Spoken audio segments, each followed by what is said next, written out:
What if I told you that the single most effective thing you could do today to prevent a fall, more effective than any balance gadget, any grip sock, any bathroom handrail, is not something you buy, not something you install, and not a new exercise routine? The answer is simpler than that. It is a change in how you walk.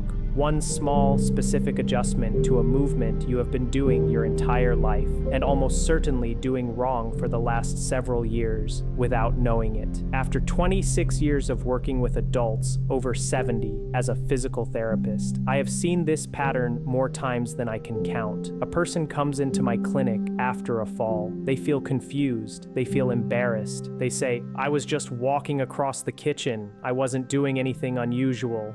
And they are right. They weren't doing anything unusual.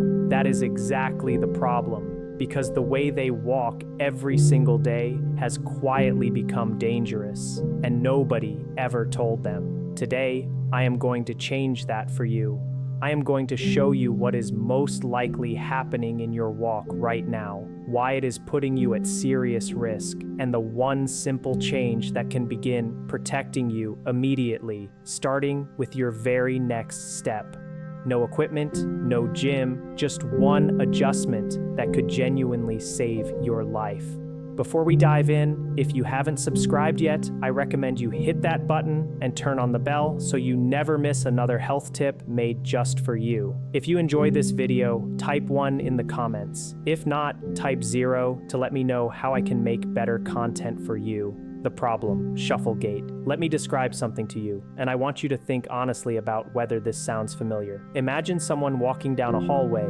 Their steps are short, much shorter than they used to be. Their feet barely leave the ground with each step, sliding forward in a low, shuffling motion rather than lifting cleanly off the floor. Their upper body is leaning slightly forward, their gaze is tilted down toward the ground, and their arms are barely swinging at their sides. They are moving carefully, deliberately, because somewhere in the back of their mind, they are aware that the floor feels less trustworthy than it used to. This is called a shuffle gait, and it is one of the most common walking patterns I see in adults over 70. It develops gradually, so gradually that most people do not notice it happening at all. What starts as a little caution after a close call becomes a habit. The steps get shorter, the feet stop lifting, the posture shifts forward, and what feels like careful, safe walking is actually one of the highest risk movement patterns your body can adopt. Here is why. When your feet shuffle close to the ground, any irregularity on that surface, a rug edge, a slight rise in the flooring, a crack in the sidewalk, becomes an instant trip hazard. There is simply not enough clearance between your foot and the floor for anything to go wrong without it going very wrong. And because your steps are short and your weight is already pitched forward, the moment your toe catches something, your body has no time and no room to recover. The fall happens before you even realize you are falling. Shuffle gait also signals something deeper. The muscles responsible for lifting your legs, your hip flexors, your glutes, your core, have weakened from underuse. And the neurological connection between your brain and your legs has slowed down. The good news is that both of these things are reversible, and it starts with one change. The one change, heel. Strike. The change I want you to make is this. From this moment forward, every step you take should begin with your heel. This is called a heel strike, and it is how human beings are biomechanically designed to walk. When you are young and your gait is natural and unguarded, your heel hits the ground first with each step. Your weight then rolls forward through the arch of your foot, across the ball, and pushes off through your toes to drive the next step. It is a smooth, continuous rolling motion, and it is one of the most efficient and stable movement patterns the human body produces. But here is what happens over time. As the muscles weaken and confidence in our balance quietly erodes, that heel strike disappears. The foot starts landing flat or even toe first in a pattern that is shorter, lower, and far less stable. We stop rolling through the foot. We stop pushing off. We start shuffling. And with every passing month of shuffling, the muscles that produce a proper heel strike get weaker and weaker because they are simply not being asked to work. So, what does correcting this actually look like? It is simpler than you might think. With each step, I want you to reach your heel slightly forward, just a few inches more than you normally would, and let it make contact with the ground first. Feel the weight shift forward through your foot. Let your toes push off behind you as you step. And most importantly, lift your foot. Do not slide it. Pick it up, reach it forward, land on the heel. When you do this correctly, several things happen simultaneously. Your step length naturally increases, which improves your stability and forward momentum. Your foot clears the ground properly, which eliminates the risk of catching on surface irregularities. Your posture automatically improves. The heel strike pulls your weight back and upright out of that forward-leaning shuffle position, and your hip flexors, glutes, and core are suddenly being asked to work again, which begins rebuilding the very strength that protects you from falls. One change, one adjustment, but it triggers a chain reaction throughout your entire body that begins working for you rather than against you with every single step. Now let me show you 5 exercises that will make this new walking pattern feel natural, automatic, and strong. Exercise 1, conscious heel strike walk.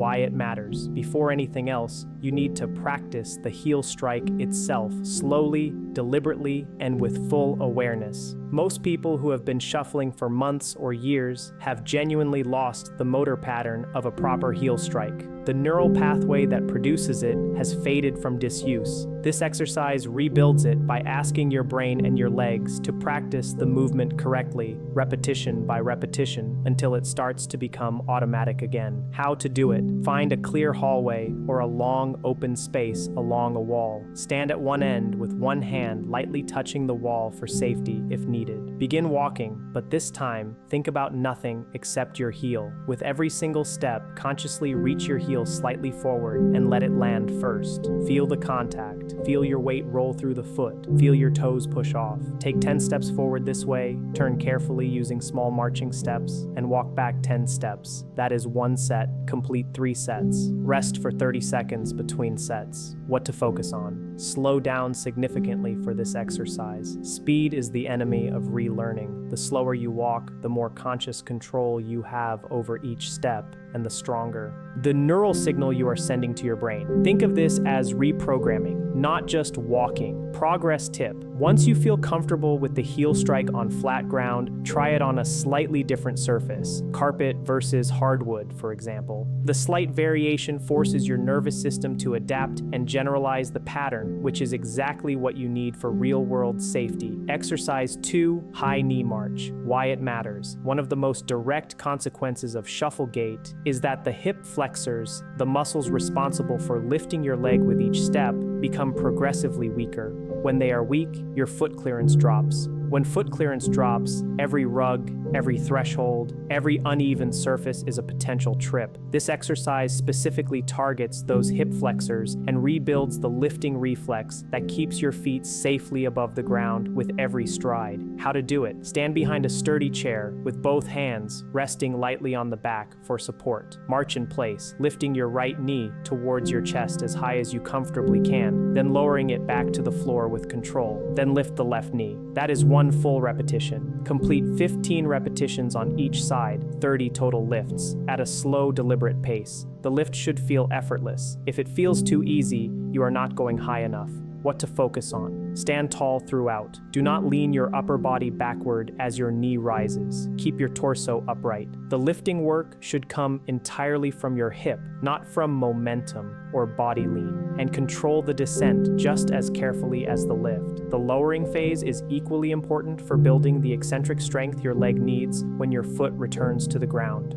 Progress. Tip. As this becomes easier, practice. The march, while moving forward slowly through your hallway, lifting each knee before stepping, then placing your heel down first. You are now combining this exercise directly with exercise 1, which is the closest simulation of proper walking you can train at home. Exercise 3, stride length walk. Why it matters. Shuffle gait shortens your stride dramatically, often to half or less of what it was in younger years. A short stride is an unstable stride. It reduces your momentum, disrupts your balance rhythm, and forces your center of gravity into an awkward forward-pitched position. This exercise gently challenges you to extend your stride length back toward a safer, more stable range, rebuilding the confidence and muscle memory that a proper walking gait requires. How to do it. Place 2 pieces of tape on the floor of your hallway, about 18 in apart. This is your target stride length. Stand at one end, take a step forward,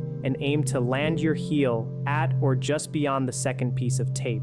Then step with your other foot, landing the heel at the same distance. Walk the length of the hallway this way, 10 full strides, then turn and return. Complete 2 full lengths of the hallway. Focus entirely on step length and heel contact. What to focus on. Do not lunge or overreach. The goal is a comfortable, natural extension of your stride, not a dramatic exaggeration. If 18 in feels too far, start with 12. The distance matters less than the habit of reaching that heel forward with intention on every step. Progress tip, over time, move the tape markers slightly further apart, half an inch at a time, to progressively challenge your stride length. Most people are surprised by how quickly their stride naturally lengthens once they begin training it consciously. Exercise 4, slow motion walk. Why it matters. Speed is where proper walking mechanics break down. When we walk fast or even at our normal everyday pace, we rely on habit and momentum rather than conscious muscle control. For someone rebuilding a walking pattern, speed is the enemy. The slow motion walk removes speed from the equation entirely, forcing every muscle involved in walking to work independently and with full control. It is one of the most powerful neurological training tools available for relearning safe movement. How to do it. Stand at one end of your hallway. Begin walking at the slowest pace you can physically manage, so slow that each step takes a full 3 to 4 seconds to complete. Lift your foot, pause briefly in the air, reach the heel forward, lower it to the floor, feel the weight shift, push off with the toes, and begin the next step. Walk the full length of the hallway in this slow motion style. Turn carefully and return. That is 1 set. Complete 2 sets. What to focus on. This will feel strange. Slow motion walking is genuinely difficult because it removes all the shortcuts that habitual movement relies on. Every wobble you feel is your balance system being trained. Every correction your ankle makes is your nervous system rebuilding its responsiveness. Embrace the difficulty. It is the whole point. Progress tip. Try closing your eyes for 2 or 3 slow motion steps once you feel steady near the wall. This dramatically increases the proprioceptive challenge and accelerates the neurological adaptation you are building. Exercise 5, obstacle step over. Why it matters. The controlled environment of a hallway is a starting point, but real life is full of obstacles. Rugs, door thresholds, pet toys, electrical cords, garden hoses. Every one of these is a potential trip hazard for someone with shuffle gait and low foot clearance. This exercise trains your brain and your legs to detect an obstacle, lift the foot high enough to clear it, and land safely on the other side, which is the exact sequence your body needs to execute in a fraction of a second when real life presents the same challenge. How to do it. Place a pool noodle, a rolled up towel, or a similarly soft, lightweight object on the floor of your hallway. It should be about 4 to 6 in high. Stand a few feet back from the obstacle with a wall or chair within reach for support. Walk toward the obstacle at a normal, controlled pace. When you reach it, lift your right foot deliberately, high enough to clear the obstacle with room to spare, and step over. Then lift your left foot and clear the obstacle completely. Continue walking a few steps beyond it, turn carefully, and return stepping over the obstacle again. Complete 5 passes in each direction, 10 total step overs. What to focus on. Do not rush as you approach the obstacle. Slow down slightly as you get close, pick your foot up early, well before you reach the object, and make a conscious, confident step. The goal is to train your brain to recognize an obstacle, respond in advance, and execute the clearance with control rather than panic. Progress tip: once this feels easy, try varying the height of the obstacle. Slightly higher one week, a different texture the next. You can also practice stepping over it while carrying something light in one hand, which is a more accurate simulation of the way real-life trips tend to happen.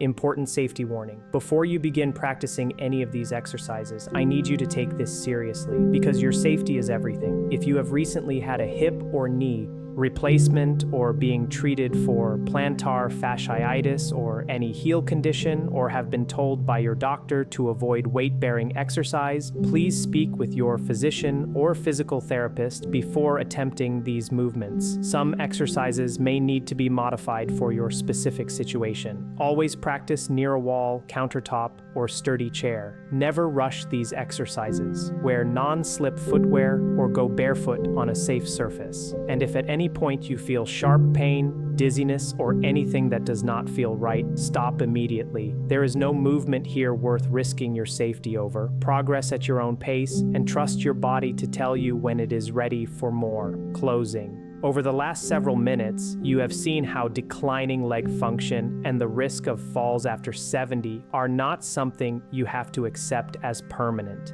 It begins with waking up the necessary muscles, including those in your toes, your arches, and your ankles. Then it moves upward through the ankle joint, the calf, and the full lower leg, rebuilding the pathways that keep your legs strong and responsive. Each exercise in this routine builds on the one before it, exactly as the body prefers to improve. The foundational movements send the first signal. Other exercises help stimulate blood flow. The weight-shifting movements reconnect your nervous system to the ground beneath your feet. The strengthening exercises rebuild the intrinsic strength that most people lose silently over years, and the controlled movements bring everything together into one movement your body can rely on every single day. When these exercises are practiced consistently, not perfectly, but consistently, the changes are real and they are lasting. The discomfort that wakes you up begins to ease. The morning uncertainty that makes those first steps feel hesitant resolves more quickly.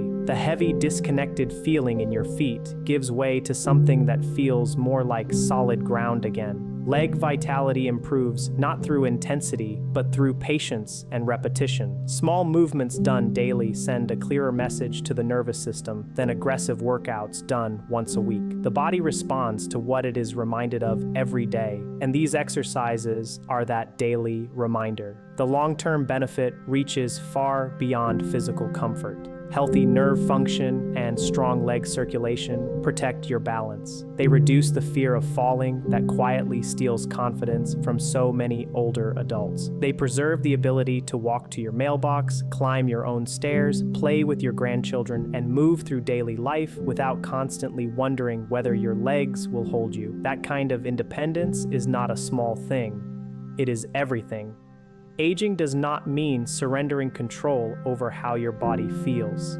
It means learning which movements your body truly needs at this stage of life and choosing them every day with care and intention. These exercises are that choice, simple, safe, and powerful in ways that add up over weeks and months. Now, I would love to hear from you. Is your numbness worse at night, during the day, or after long periods of sitting? Leave a comment with your age and where you are watching from. Your experience might be exactly what another viewer needs to hear today. If you enjoyed this video, please leave a comment with 1. If not, feel free to comment with 0. Your feedback means a lot to us. Don't forget to like, share, and subscribe to our YouTube channel for more content like this. Thank you for watching, and here's to living life on your own terms.